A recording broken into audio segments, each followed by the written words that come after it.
I want to talk about your show on CNN, Nomad, with Carlton McCoy. How was the process? You explored the intersection of food, wine, art, and culture. What has surprised you most about these connections? Well, what I'll say is I never aspired to be on television. It was Okay. nothing I was really that interested in. But the opportunity came, and I sort of tried to live by this thing of, sure, I'll do it, and it's something that I think just if I felt was going to make my life more interesting, where I can learn more about the world and people, then I almost always sign up for it. And this is a really unique situation. I don't know if it's ever happened before, but um, I was working with a production company, and they wanted to do a show about wine, and I did not want to do a show about wine Mm. for a number of reasons. And they said, "Well, what do you want to do?" And I met with CNN. They really liked me as a person, and they said, "Well, just send us what you would want to do." And I sat at home one night. I wrote this entire thing. I guess it really spelled out the interconnectability of almost every cultural pillar in the world. How they're never, Mm. no one lives in a silo. They're all connected because it's about human history and human culture that it's always intertwined.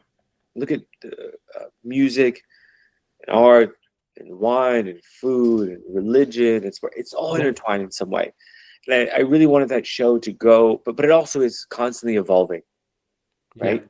I hate watching the show and someone goes to visit Germany and inevitably half the show is about World War II and the Holocaust. And you go, okay, yes, terrible time for humanity, one of the worst atrocities in human history. But what's going on in Germany right now? So, and so I really didn't want this to be a show talking about history, about what happened here 100 years ago, right? There's another show for that. There's another book for that. I wanted to go and get a snapshot of these cultural pillars and talk about how they're intertwined into what makes that place unique and the lived experience of the people who occupy that space now. And I and see. that's what we got to do. I sent them this email and they loved it, which I was very Hmm. surprised. And they did it. We did 2 seasons of it. And for me, it was one of the most fulfilling experiences because I got to meet some of the most incredible humans that I've ever met. Some of Yeah. the most interesting, compelling people, the kind of people you would love to sit across the table from and have a conversation. Like my days were filled with that. I mean, it was Yeah. like I was on a high. I love nothing more than great conversation with interesting, intelligent, thoughtful people over good food and wine.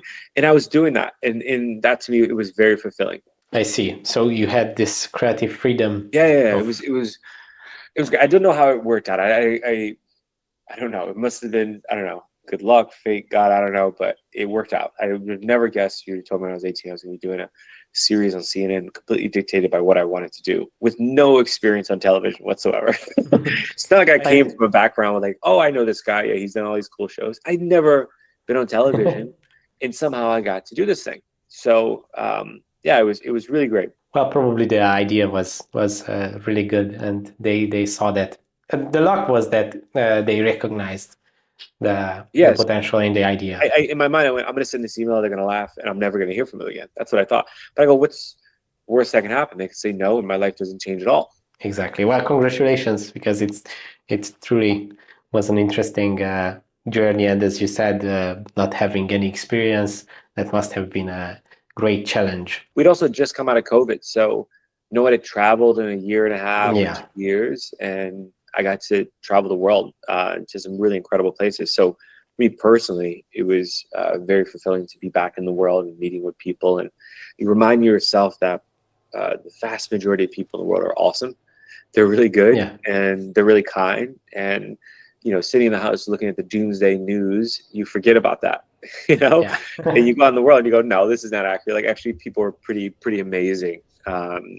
The vast majority. Yeah, that the news and the media kind of distorts our view, because we have this evolutional tendency to pay more attention on the negativity, because that helps us to survive. Yes, it's a survival instinct, so we're paying more attention to it. But they realize that and they put more up. I get it; it's the business decision, but it's not actually a projection of humanity on any level. Yeah, we always have to remember that and help others remember that, because people kind of get lost. Thanks for watching this video. You can watch the full podcast episode by clicking here, or watch another interesting video by clicking here. Let's continue the discussion in the comment section and see you in the next one.